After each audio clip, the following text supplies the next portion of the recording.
Go. This is Michael Smook for U2 Commentaries. Today is September 23rd. It's a Friday, and we're in the year 2016. The topic of today's conversation is politics and governing in the American system, past, present, and future.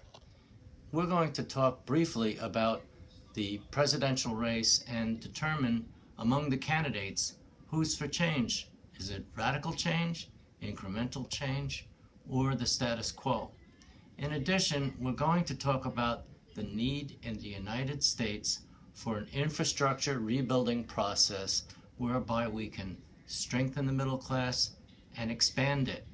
And the reason why I've decided to have this conversation with you today, because I think it's important to look back on past presidencies, Lyndon Johnson and Ronald Reagan, and take their effective governmental approach, that's Johnson, and Reagan's capital, private sector approach, and insert that into an infrastructure rebuilding process whereby we can learn from the past, take the programs that worked in the past, and be aware of what didn't work in the past, so we can make steps together, cross the ideological divide, and bridge Democrats with Republicans, liberals and conservatives all working together, as well as independents, and we could move forward together.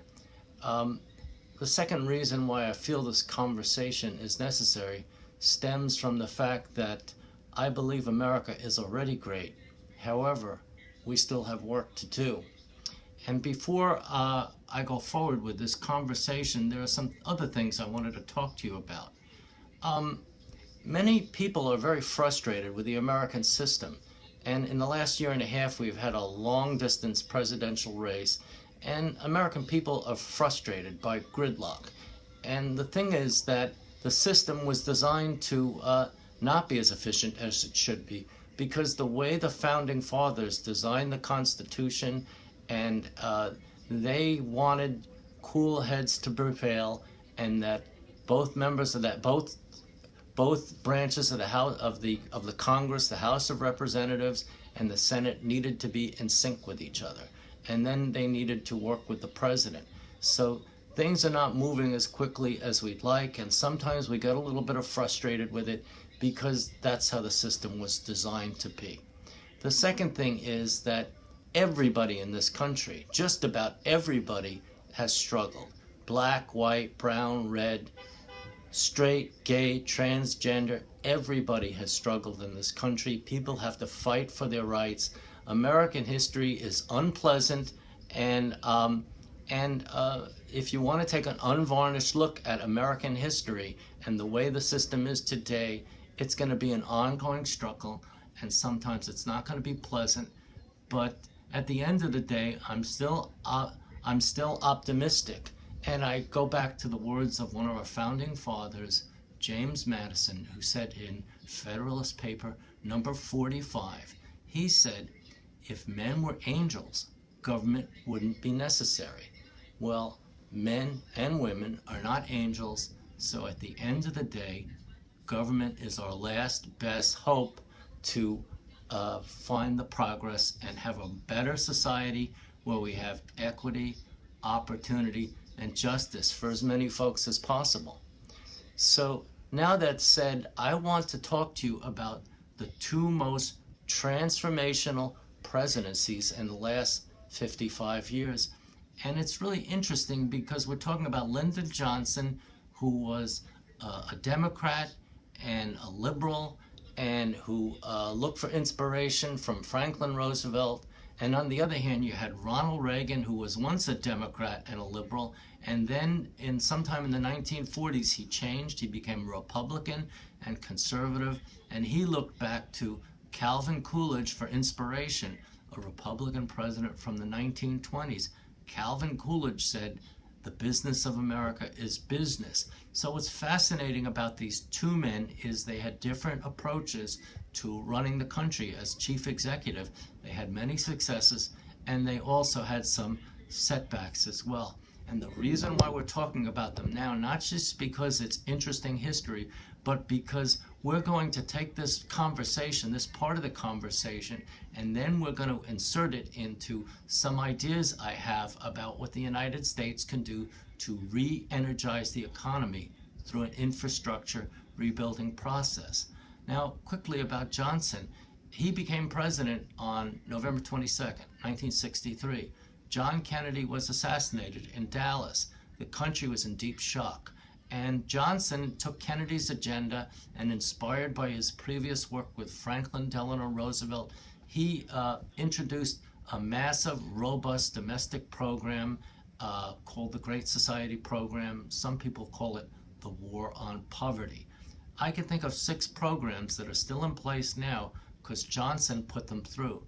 Medicaid and Medicare, insurance to cover. He couldn't get universal health care, but he got coverage to cover poor people and also seniors. And down the road, after Johnson left office, a lot of senior citizens spend down their wealth getting into nursing homes, and Medicaid, these were Medicare patients, but Medicaid covered long-term care. So now Medicaid also covers for middle-class people who are seniors, and it's expanded to cover them that. Johnson couldn't get everything he wanted. He wanted universal health care, but he basically was able to accomplish a lot in terms of health care insurance. And then 45 years later, Barack Obama, it's like a football game. He took the handoff and ran down the field for a touchdown. In addition, Johnson we have a terrible history. Slavery was for hundreds of years. We had a terrible civil war. Many Americans, North and South, were killed. Millions of people of color were enslaved. And then after the Civil War for 12 years, after Reconstruction, the North pulled the troops out of the South, and people of color exchanged illegal and political slavery for economic slavery.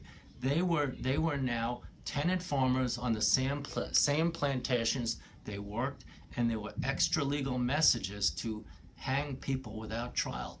A vigilante group called the Ku Klux Klan took over. So the United States for nearly 90 years, especially in the South, but also in other parts of the country, civil rights were put on hold. So what Johnson was able to get approved through Congress were the Civil Rights Act of 1964 and the Voting Rights Act of 1965. So this is just a first step, and here we are 50 plus years later.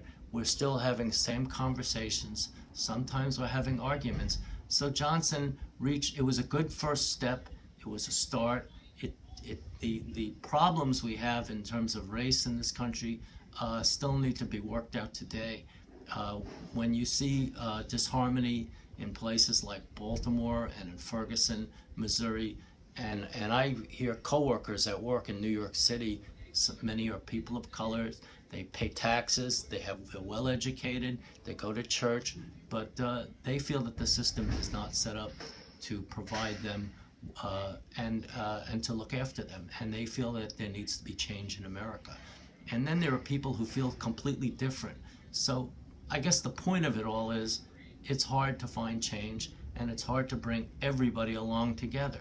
So a couple of more things about Johnson before we move on to Reagan.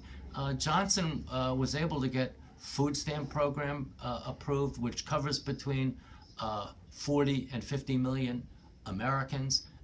If people didn't have food stamp vouchers, there would be starvation and malnutrition.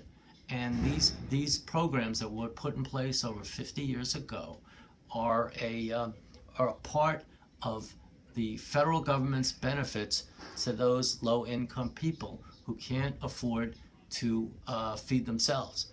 In addition, another program which is very popular and has been very successful stems from Head Start, and that provides children 3 through 5 who are approaching kindergarten, and it gives them remedial help in terms of classes, so they'll be ready for kindergarten.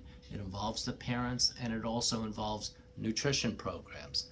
So what I've just outlined are 6 programs regarding health insurance, civil rights and civil liberties, and other social programs like food stamps and Head Start. So the thing is that Johnson's legacy is robust in terms of domestic legislation. And in another sense, Johnson's legacy hasn't been continued. His legislation on environmental law, on immigration, on jobs programs, these have not stood the test of times. And by the time Ronald Reagan came along, 12 years after Johnson left office, these programs were history. And part of the reason stems from the fact that the president never, at the same time he launched a robust domestic agenda, he engaged the United States in an undeclared war in Southeast Asia, Vietnam.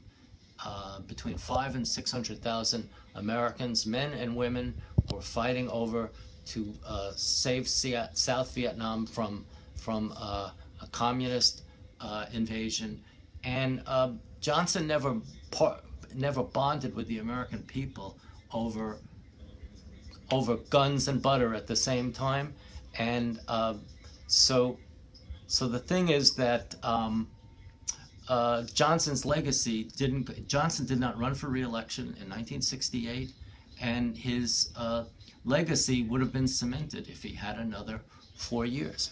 And then within 12 years after he left office, a conservative Republican who believed in the free markets, who believed a dollar spent in the private sector was a better investment than a dollar spent on effective governmental action by what the Democrats had been proposing. So Reagan was 180 degrees from Johnson. Reagan believed that that we needed to do several things to get America going. First of all, he felt the Soviet Union was a threat to the United States, so we needed a large increase in our defense budgets. Also, when Reagan came into office, we had a terrible problem with inflation and unemployment. They were double-digit. Reagan cleverly, in the debates with Jimmy Carter, he referred these two negative economic statistics as the misery index. And he was effective in his debates with Carter, and he did well in the debates, and he had approaching a landslide victory. And what he was able to do is get what he wanted: massive tax cuts, which helped middle class and low income people, but it greatly affected in a positive way wealthy people and big companies. And over a period of time, the economy rebounded. And he also got his way. He felt that executive agencies that were assigned to regulate private industry were actually stifling the economic engine of the free market in the United States. So just one example, he pulled back the bank regulators from being aggressive in terms of regulating our financial services institutions. And so in a sense, Reagan was successful, not only the economic growth, but toward the end of his administration and the next administration, because of his military buildup, the Soviet Union literally disintegrated. And what the major nation that came into being after that was the country of Russia. They kept the nuclear weapons, although they were in a weakened economic state. So Republicans believe that Reagan's free market approach was very successful. He has a near iconic status, at least among Republicans. And the negative aspects are, in order to fuel cutting inflation in half and putting many millions of Americans back to work, the price we had to pay for putting back people to work was we tripled the national deficit. Now, that may not affect people today or tomorrow, but that's the price we had to pay to put people back to work. And we pay interest on the debt, but for the foreseeable future, Reagan's ideas, Reagan's economic ideas, Reaganomics, are not going to pay the principal on the national debt. Also, after Reagan left office, his ideas about taking government off our backs and the regulators, what happened was 1 out of 3 banks, savings and loan banks, or near insolvency. So what his successor, George